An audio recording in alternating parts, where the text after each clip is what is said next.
കേരളത്തിൽ ഏറ്റവും അധികം ജനകീയ അടിത്തറയും പ്രവർത്തക അംഗബലവുമുള്ള പാർട്ടിയായിരുന്നു CPM. എന്നാൽ ഇന്ന് ജീർണതയുടെ പടുകുഴിയിലേക്ക് ഈ വിപ്ലവ പ്രസ്ഥാനം വീണിരിക്കുന്നു. ഇതിനുള്ള പ്രധാനപ്പെട്ട കാരണക്കാരൻ എന്ന് പറയുന്നത് മുൻ മുഖ്യമന്ത്രിയും ഇപ്പോൾ പ്രതിപക്ഷ നേതാവുമായിട്ടുള്ള പിണറായി വിജയൻ തന്നെയാണ്. 2 പതിറ്റാണ്ടിലേറെ കാലമായി പിണറായി വിജയൻ എന്ന ഏകാധിപതിയുടെ കീഴിലാണ് കമ്മ്യൂണിസ്റ്റ് മാർക്സിസ്റ്റ് പാർട്ടി കേരളത്തിൽ മുന്നോട്ട് പോയിക്കൊണ്ടിരുന്നത്. അതിനാൽ തന്നെ ഈ കാലഘട്ടങ്ങളിൽ പിണറായിയുടെ സകല വൃത്തികേടുകളെയും ന്യായീകരിക്കുവാൻ പാർട്ടി നിർബന്ധിതമായിരുന്നു. ഈ ഒരു ന്യായീകരണങ്ങളുടെ പേരിലാണ് ജനങ്ങൾക്ക് മുമ്പിൽ പാർട്ടിക്ക് മുഖം നഷ്ടപ്പെട്ടതും ജീർണതയുടെ പടുകുഴിയിലേക്ക് പാർട്ടി വീണുപോയതും. 102 സീറ്റോടുകൂടി UDF അധികാരത്തിലേക്ക് എത്തിയപ്പോൾ LDFനും CPMനും ചരിത്രത്തിലെ ഏറ്റവും വലിയ പരാജയം ഏറ്റുവാങ്ങേണ്ടി വന്നപ്പോൾ അതിൻ്റെ ധാർമ്മിക ഉത്തരവാദിത്തം ഏറ്റെടുത്ത് പിണറായി വിജയൻ മാറി നിൽക്കുന്നതോടെ CPMൽ ഒരു പുതുയുഗ പിറവി ഉണ്ടാകുമെന്നും പാർട്ടിക്കൊരു തിരിച്ചുവരവ് സാധ്യമാണെന്നും സർവ്വസാധാരണക്കാരായ സഖാക്കൾ വിശ്വസിച്ചിരുന്നു.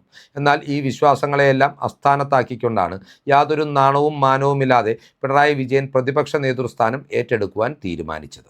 ഇതിനെതിരെ പാർട്ടിയുടെ ബ്രാഞ്ച് തലം മുതൽ പോളിറ്റ് ബ്യൂറോ വരെ ശക്തമായ വിമർശനങ്ങൾ ഉയർന്നു വന്നെങ്കിലും ഇതൊന്നും ചെവിക്കൊള്ളാതെ പിണറായി വിജയൻ പ്രതിപക്ഷ നേതൃസ്ഥാനത്ത് തുടരുവാനുള്ള തീരുമാനം എടുക്കുകയും അദ്ദേഹത്തിൻ്റെ കളിപ്പാവയായ പാർട്ടി സംസ്ഥാന സെക്രട്ടറി ഗോവിന്ദൻ ഇതിനു വേണ്ടിയുള്ള അംഗീകാരങ്ങൾ നൽകുകയും ചെയ്തു. ഏതൊക്കെയാണെങ്കിലും പിണറായി വിജയൻ്റെ രാഷ്ട്രീയ ഭാവിക്ക് മേൽ വലിയ കരിനിഴലാണ് ഇപ്പോൾ വീണിരിക്കുന്നത്. അദ്ദേഹത്തിൻ്റെ മകളടക്കമുള്ളവരെ കേന്ദ്ര ഏജൻസികൾ ഏതു നിമിഷവും അറസ്റ്റ് ചെയ്യാം എന്ന റിപ്പോർട്ടാണ് പുറത്തു വരുന്നത്. പിണറായി വിജയൻ്റെ കണ്ണൂരിലെയും തിരുവനന്തപുരത്തെയും വീടുകളിലും അതുപോലെ തന്നെ അദ്ദേഹത്തിൻ്റെ മരുമകനായിട്ടുള്ള മുഹമ്മദ് റിയാസിൻ്റെ കോഴിക്കോട്ടെ വീട്ടിലും CMRL കമ്പനിയുമായി ബന്ധപ്പെട്ടിട്ടുള്ള മറ്റ് കേന്ദ്രങ്ങളിലും ഉൾപ്പെടെ 12 സ്ഥലങ്ങളിലാണ് ഇന്ന് പുലർച്ചെ മുതൽ എൻഫോഴ്സ്മെൻറ്റ് റെയ്ഡ് പുരോഗമിക്കുന്നത്. പിണറായി വിജയൻ്റെ മകളായ വീണ വിജയൻ്റെ കമ്പനിയായ എക്സാലോജിക് CMRL എന്ന കരിമണൽ കമ്പനിയുമായി നടത്തിയ അവിഹിതമായിട്ടുള്ള ധന ഇടപാടുകളിലേക്ക് ഉള്ള അന്വേഷണമാണ് എൻഫോഴ്സ്മെൻറ്റ് റെയ്ഡിലേക്ക് കാര്യങ്ങളെ എത്തിച്ചേർത്തിരിക്കുന്നത്. പിണറായിയുടെ തിരുവനന്തപുരത്തെ വസതിക്ക് മുമ്പിൽ ഇപ്പോൾ തോക്കേന്തിയ CRPF ഭടന്മാരാണ് കാവലൊരുക്കിയിരിക്കുന്നത്.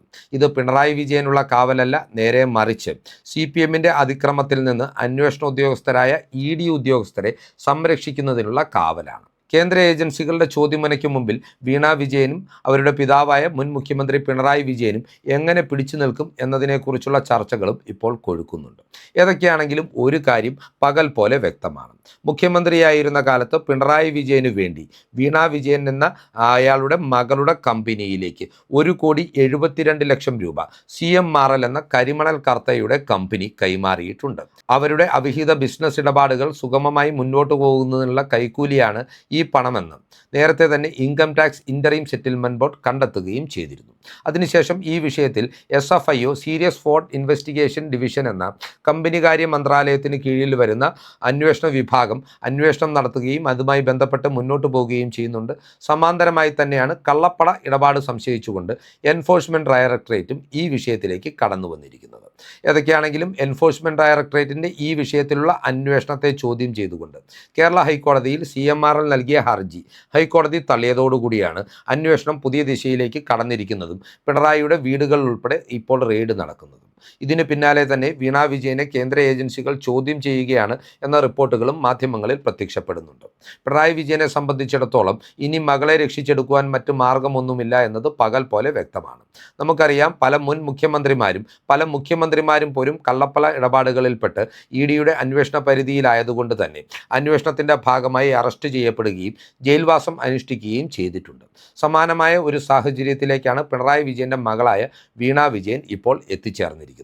ഇതിൻ്റെ മറ്റൊരു ദുരവസ്ഥ എന്താണ് എന്ന് വെച്ചാൽ, അറസ്റ്റ് ചെയ്യപ്പെട്ടാൽ ഒരുപക്ഷെ കേരളത്തിലെ ജയിലുകളിൽ പോലും ആവില്ല വീണ വിജയനെ താമസിപ്പിക്കുന്നത്. നേരെ മറിച്ച് ഒരുപക്ഷെ ഡൽഹിയിലെ ജയിലിലേക്ക് പോലും ഇവരെ ട്രാൻസ്ഫർ ചെയ്യുവാനുള്ള സാധ്യതയുമുണ്ട്. വീണ വിജയനെ സംബന്ധിച്ചിടത്തോളം അച്ഛനായ പിണറായി വിജയൻ്റെ അധികാരത്തിൻ്റെ ഗർവിൽ കഴിഞ്ഞ 10 കൊല്ലക്കാലത്തിനിടയിൽ കോടിക്കണക്കിന് രൂപയുടെ അവിഹിത സ്വത്താണ് ഇവർ സമ്പാദിച്ചത്. ഇതിനുള്ള ഒരു ഉപാധിയായി ഈ കൈക്കൂലി വെളുപ്പിക്കുന്നതിനുള്ള മാർഗമായിട്ടാണ് എക്സാലോജിക് എന്ന കടലാസ് കമ്പനിയെ അവർ കൊണ്ടു നടന്നത്. CMRLൽ നിന്ന് മാത്രമല്ല, സമാനമായി മറ്റ് പല സ്ഥാപനങ്ങളിൽ നിന്നും വീണ വിജയൻ ഇത്തരത്തിൽ മാസപ്പടി കൈക്കൂലിയായി കൈപ്പറ്റിയിട്ടുണ്ട് എന്ന റിപ്പോർട്ടുകൾ നേരത്തെ തന്നെ പുറത്തു വന്നിട്ടുള്ളതാണ്. വിദേശത്തേക്ക് കുട്ടികളെ കയറ്റി അയക്കുന്ന ഒരു പ്രമുഖ സ്ഥാപനത്തിൽ നിന്ന് വീണ വിജയൻ ഇത്തരത്തിൽ പ്രതിമാസം ലക്ഷക്കണക്കിന് രൂപ കൈപ്പറ്റിയിട്ടുണ്ട് എന്നതിൻ്റെ തെളിവുകളും ഇതിനോടകം തന്നെ നേരത്തെ പുറത്തു വന്നിരുന്നു. എന്നാൽ ഇതൊന്നും കണക്കിലെടുക്കാതെ CPM എന്ന പാർട്ടിയെ തൻ്റെ ചൊൽപ്പടിക്ക് നിർത്തിക്കൊണ്ട് ഈ വിഷയത്തിൽ ന്യായീകരണം ഒരുക്കുവാൻ പാർട്ടിയെ നിർബന്ധിതമാക്കിക്കൊണ്ട് പിണറായി വിജയൻ കൂസലില്ലാതെ മുഖ്യമന്ത്രി പദവിയിൽ മുൻപോട്ട് പോകവെയാണ് ഈ തെരഞ്ഞെടുപ്പിൽ അദ്ദേഹത്തിന് ദയനീയ പരാജയം സംഭവിച്ചതും അധികാര നഷ്ടം ഉണ്ടായതും. ഈ സാഹചര്യത്തിൽ തൻ്റെ മകൾ അറസ്റ്റിലാകുമെന്ന കൃത്യമായ തിരിച്ചറിവിൻ്റെ അടിസ്ഥാനത്തിൽ തന്നെയാണ് രാഷ്ട്രീയ പരിരക്ഷ ലഭിക്കുവാൻ വേണ്ടി പ്രതിപക്ഷ നേതൃസ്ഥാനത്ത് അദ്ദേഹം കടിച്ചു തൂങ്ങുവാൻ തീരുമാനിച്ചത്. ഒരുപക്ഷെ നിങ്ങൾ ഓർത്തു നോക്കുക, പിണറായി വിജയൻ ഇപ്പോൾ പ്രതിപക്ഷ നേതാവായിരുന്നില്ല എങ്കിൽ ഇപ്പോൾ അദ്ദേഹത്തിന് വീടിന് മുമ്പിൽ അണിനിരന്നിരുന്ന പാർട്ടി പ്രവർത്തകരിൽ 10 പോലും അദ്ദേഹത്തിന് പ്രതിരോധം തീർക്കുവാൻ എത്തുമായിരുന്നില്ല. സമാനമായി നേതാക്കളും പിണറായിയെ തിരിഞ്ഞു നോക്കുമായിരുന്നില്ല. ഇപ്പോൾ പുറത്തു വരുന്ന ഏറ്റവും പുതിയ സൂചന എന്ന് പറയുന്നത് പിണറായി വിജയൻ്റെ മകൾ മാത്രമാവില്ല ജയിലിലേക്ക് പോകുവാൻ പോകുന്നത്, നേരെ മറിച്ച് അദ്ദേഹത്തിൻ്റെ മകനായിട്ടുള്ള വിവേക് കിരണും ഏതു നിമിഷവും അറസ്റ്റിലാകാം എന്നുള്ളതാണ്. അതായത് നമുക്കറിയാം, കഴിഞ്ഞ 10 വർഷക്കാലങ്ങളിൽ പിണറായി നടത്തിയിട്ടുള്ള വിദേശ രാജ്യങ്ങളെല്ലാം കഴിഞ്ഞ് അദ്ദേഹം കേരളത്തിലേക്ക് മടങ്ങുന്നതിന് മുൻപായി തീർച്ചയായും അദ്ദേഹത്തിൻ്റെ മകനെ സന്ദർശിക്കാൻ എന്ന വ്യാജേന മകൻ താമസിച്ചിരുന്ന ദുബായിലേക്ക് എത്തുക പതിവായിരുന്നു. പല മണി ഡീലുകളും പിണറായി തീർപ്പാക്കിയിരുന്നത് ഗൾഫിലുള്ള മകൻ്റെ വീട്ടിലിരുന്നു കൊണ്ടായിരുന്നു എന്ന ആക്ഷേപം നേരത്തെ തന്നെ രാഷ്ട്രീയ എതിരാളികൾ ഉന്നയിച്ചിട്ടുണ്ട്. അതുപോലെ തന്നെ കേരളത്തിലെ പോസ്റ്റുകളിൽ AI ക്യാമറ സ്ഥാപിക്കുന്നതുമായി ബന്ധപ്പെട്ട് നടന്ന ഇടപാടുകളിലേക്കും പിണറായിയുടെ മകനായ വിവേക് കിരണിൻ്റെ ഭാര്യാപിതാവിൻ്റെ പേരും വലിച്ചിഴക്കപ്പെട്ടിരുന്നു. അദ്ദേഹത്തിൻ്റെ ഉടമസ്ഥതയുള്ള കമ്പനിക്ക് ഇതിൻ്റെ സബ് ടെൻഡർ ലഭിച്ചു എന്നതായിരുന്നു അന്ന് പുറത്തു വന്ന ആരോപണങ്ങൾ. എന്നാൽ ഇതൊന്നും ഗൗനിക്കാതെ, യാതൊരു രാഷ്ട്രീയ ധാർമ്മികതയും പാലിക്കാതെ, ഒരു പേരിനു പോലുമുള്ള അന്വേഷണം പ്രഖ്യാപിക്കാതെയാണ് പിണറായി വിജയൻ മുന്നോട്ട് പോയിരുന്നത്. എന്നാൽ കാലം മാറിയതോടെ UDF സർക്കാർ അധികാരത്തിലെത്തിയതോടെ പിണറായിയുടെ ഈ പ്രതാപമെല്ലാം അസ്തമിച്ചിരിക്കുകയാണ്. പിണറായി വിജയൻ്റെ മക്കൾ രണ്ടും ഏതു നിമിഷവും കയ്യാമം വെക്കപ്പെട്ട് ജയിലിലേക്ക് പോകുന്ന സാഹചര്യമാണ് ഒരുങ്ങിയിരിക്കുന്നത്. ഒരുപക്ഷെ പിണറായി വിജയൻ പോലും ഈ ഇടപാടുകളുടെ പേരിൽ തൻ്റെ 80-ാം വയസ്സിൽ ജയിൽവാസം അനുഷ്ഠിക്കുവാനുള്ള യോഗമുണ്ടോ എന്നുകൂടി കണ്ടറിയേണ്ടതുണ്ട്. ഏതൊക്കെയാണെങ്കിലും സാഹചര്യങ്ങൾ പിണറായി വിജയനും കുടുംബത്തിനും CPM-നും ഒട്ടും അനുകൂലമല്ല. അത്രമാത്രം വലിയ അഴിമതികളാണ് കഴിഞ്ഞ 10 വർഷക്കാലത്തെ ഭരണകാലത്തിനിടയിൽ ഈ കുടുംബം നടത്തിയിട്ടുള്ളത്. അതിൻ്റെ പേരിൽ ഇപ്പോൾ സത്യസന്ധമായ അന്വേഷണം നടന്നാൽ പിണറായിയുടെ കുടുംബാംഗങ്ങൾ ഒന്നാകെ ജയിൽവാസം അനുഷ്ഠിക്കേണ്ട സാഹചര്യവും സംജാതമാകുകയും ചെയ്യും. ഇതിലെ ഏറ്റവും വലിയ വിരോധാഭാസം എന്താണ് എന്ന് വെച്ചാൽ, കേരളത്തിലെ ജനങ്ങൾ ഈ ഒരു കാഴ്ചകൾ കണ്ട് വല്ലാതെ ആസ്വദിക്കുകയും കൈയടിക്കുകയും ചെയ്യുന്നുണ്ട് എന്നുള്ളതാണ്. കാരണം അത്രമാത്രം ധാർഷ്ട്യത്തോടു കൂടിയാണ് കഴിഞ്ഞ 10 വർഷക്കാലവും പിണറായി എന്ന ഭരണാധികാരി, കമ്മ്യൂണിസ്റ്റ് നേതാവ് അവരെ അടക്കി ഭരിച്ചത്. നൂറുകണക്കിന് വാഹനങ്ങളുടെ അകമ്പടിയോടുകൂടി കേരളത്തിൻ്റെ തെരുവോരങ്ങളിൽ ചീരിപ്പായുകയും സമാധാനപരമായി പ്രതിഷേധം നടത്തുവാൻ ശ്രമിച്ച എതിർ രാഷ്ട്രീയ പക്ഷക്കാരെ, പോലീസിനെയും പാർട്ടിക്കാരെയും ഉപയോഗിച്ച് ക്രൂരമായി മർദ്ദിച്ച് അടിച്ചമർത്തി ആനന്ദം കണ്ടിരുന്ന പിണറായി വിജയൻ്റെ വീഴ്ചയിൽ കേരള ജനത വല്ലാതെ ആഹ്ലാദിക്കുന്നുണ്ട്. CPM-കാർ പറയുന്നത് പോലെ ഇത് ഒരിക്കലും അവർക്കൊരു രാഷ്ട്രീയ അവസരമായി മാറുകയില്ല. നേരെ മറിച്ച് ജനങ്ങൾ ഈ പരാജയവും പതനവും ആഘോഷിക്കുകയാണ്. പിണറായിയുടെ ഓരോ വീഴ്ചയും കേരളത്തിലെ ജനങ്ങളെ സംബന്ധിച്ചിടത്തോളം ആഹ്ലാദത്തിനുള്ള വകയാണ് ഒരുക്കുന്നത്. പിണറായി വിജയൻ്റെ മകളും മകനും ജയിലിലാകുന്നത് സ്വാതന്ത്ര്യ സമരം നടത്തിയതിൻ്റെ പേരിലോ അടിയന്തരാവസ്ഥയ്ക്കെതിരെ പോരാട്ടം നടത്തിയതിൻ്റെ പേരിലോ അല്ല, നേരെ മറിച്ച് പച്ചയായ അഴിമതി നടത്തിയതിൻ്റെ പേരിലാണ്. അച്ഛൻ്റെ അധികാരത്തിൻ്റെ മറവിൽ കോടിക്കണക്കിന് രൂപ അവിഹിതമായി സമ്പാദിച്ചതിൻ്റെ പേരിലാണ്. തീർച്ചയായും ഇത് രാഷ്ട്രീയക്കാർക്ക് ഒരു പാഠമാകണം. കാരണം അധികാരത്തിലിരിക്കുമ്പോൾ കോടിക്കണക്കിന് രൂപ അവിഹിതമായി സമ്പാദിക്കുകയും അതിൻ്റെ പേരിൽ പിന്നീടുള്ള ജീവിതം ആസ്വദിക്കുകയും ചെയ്യാമെന്ന് സ്വപ്നം കാണുന്നവർക്കെല്ലാം പിണറായി വിജയൻ ഒരു പാഠമായി മാറും എന്ന കൃത്യമായ സൂചനകളാണ് പുറത്തു വരുന്നത്.